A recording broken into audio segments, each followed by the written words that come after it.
Hello and welcome, great to have you back. I have recently discovered that there are lots and lots of people, including some of my own friends, who don't know how to wash their hair correctly. Believe it or not, there is a method and there is a process. So Shilpa is going to explain to us how to do it properly. Well, it seems so simple, you know, I know how to wash my hair, everyone says, but actually, do we? Yeah. Big question.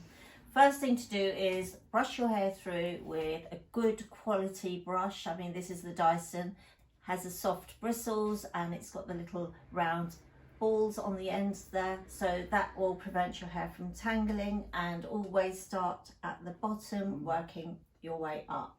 And then of course there's the wide tooth comb by Dyson.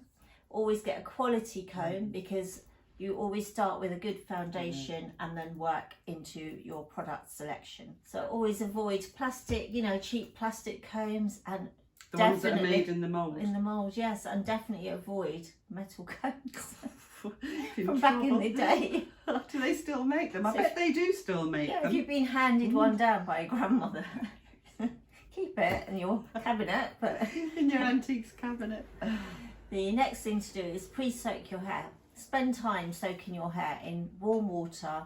Have it very well saturated, and that will mean that you need less shampoo, which means you save a bit of money there. We like that. And avoid applying too much shampoo because that is a waste of product, and also you may leave shampoo in your hair and not rinse well enough because there's too much there. And that's going to dull your hair, isn't it, if there's product left? Exactly, exactly. Next we go on to the shampoo. So the amount of shampoo we need is literally this much. And that's what I would use on my hair, which isn't much at all. It's not, but of course if your shampooing technique is good, that's loads. That's to be honest, I always used to use way more than that until you told me not to. Yeah, so, and I'm using purple here just to for demonstration purposes. And then you'd rub your palms together and then straight onto the scalp. Back, I just washed my hands because I had to get rid of the purple shampoo.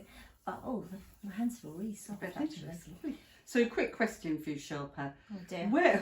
Here we go. But I would like to know, where do you actually start with your shampooing? Oh, that's a very good question. So I would always start at the hairline because I tend to get my moisturiser and makeup and all sorts on my hair. So I start hairline all the way around and then work into the crown area. Oh, I see. So the motions that you would use is not circular, because you don't want to tangle your hair, not side to side, but almost like a kneading, like a little massage to your scalp. This is what I say to people. I always say, take time, make sure you have at least 10 minutes to wash your hair, because there's no quick method of shampooing your hair. When you get into the scalp, you can actually lift all those roots and wake all that scalp up. And release tension. Release tension, get the blood circulation going, and that's so good for the roots. One thing you don't do is use your fingernails. No. Firstly, it would scratch the scalp.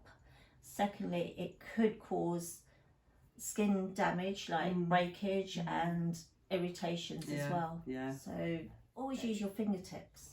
And almost, Teresa found a new method. I found a great new way. Do you want to? Can I show you? Yes. I use this little bit now because I'm very aware a lot of my hair is falling out. So I use those and I just knead my hair. And do you know what? I love it, Shilpa.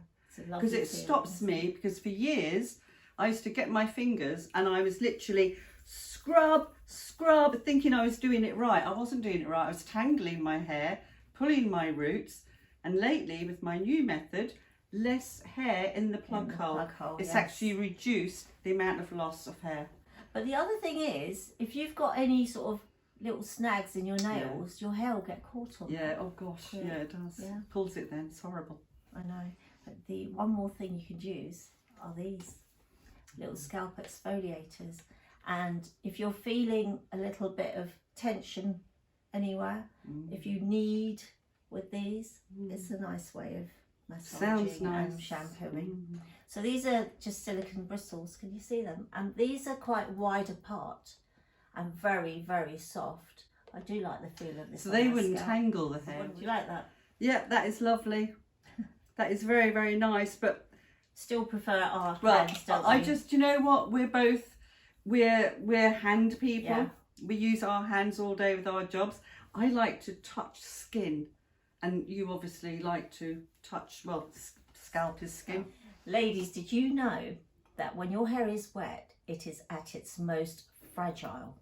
So think of me when you're shampooing, no circular motions, no vigorous actions, no side to side, just gentle kneading, because we are going to avoid breakage, we're going to avoid damage, and we're going to avoid damage to the hair and the scalp. Also, what happens to your hair when it's wet, it's that it becomes very stretchy. So when you stretch, you don't want to break it. So be very careful there.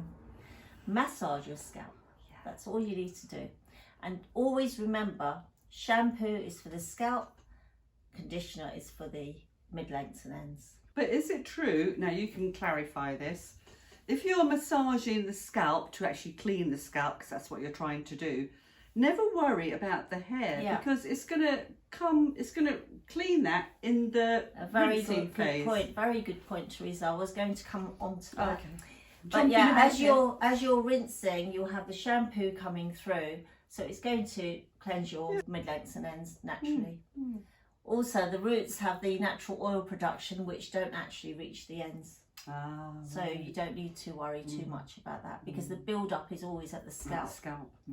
Quite often people talk about, oh, I've washed my hair and it doesn't feel clean, but that's because they're not actually washing the hair at the scalp. They're just literally plonk and then shampooing here, and that's not going to clean it. But a lot of the time that comes from, because I've been watching now the adverts very closely for people washing their hair, and you see them under some fabulous tropical waterfall, and the foaming action, and they have the hair up and they're doing it all, and you think, well, actually that's public misinformation.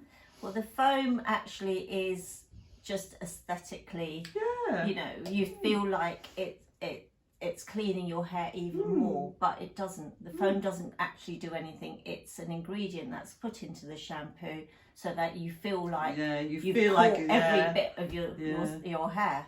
I often get asked how long it should take to shampoo one's hair, and I think anything from 30 seconds to 3 minutes or 5 minutes. I spend a long time washing my hair.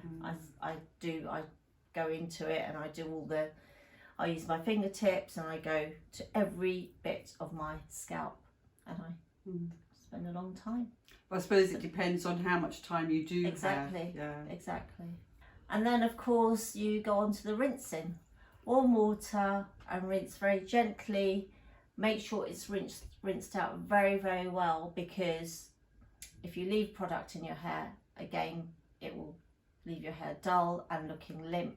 And so rinse until it's all out of your hair. And then rinse again. When you think it's all done, give it one more go, just in case. And then of course you squeeze the excess water from your hair, which doesn't mean squeezing like it means squeeze gently, because we are not putting any tension on any part of our hair. Because it's still fragile, isn't it? So this is in preparation for the conditioner. And the conditioner, remember, it goes onto the mid-lengths and ends and not onto the scalp. So because shampoo is for the scalp and conditioner is for the mid-lengths and ends. Very simple rule. Yeah, we've actually done a video on that in the past, on how to condition your hair. So we will link that in below. Absolutely. And everybody should use a conditioner, whether it's a cream conditioner or a spray. You should always use one. And even your hair type, even if you've got greasy hair, you should still use a conditioner, shouldn't you? Yeah, the Pureology, 21 benefits. Again, I think it's in most of our videos. Yeah, it is.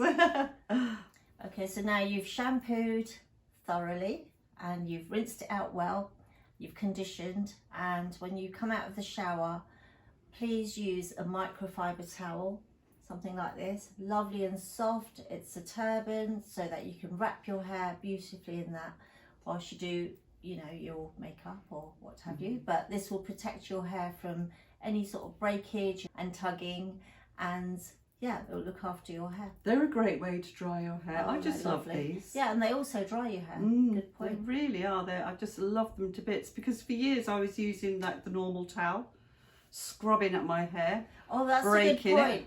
Never, ever roughly scrub your hair. You know, don't put any tension on your wet hair.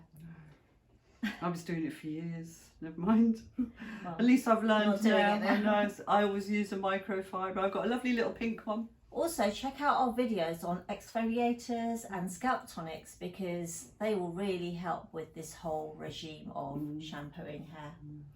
Without an exfoliator, you're still not going to get clean hair. And you have to remove all that dead skin cell, don't you? Exactly.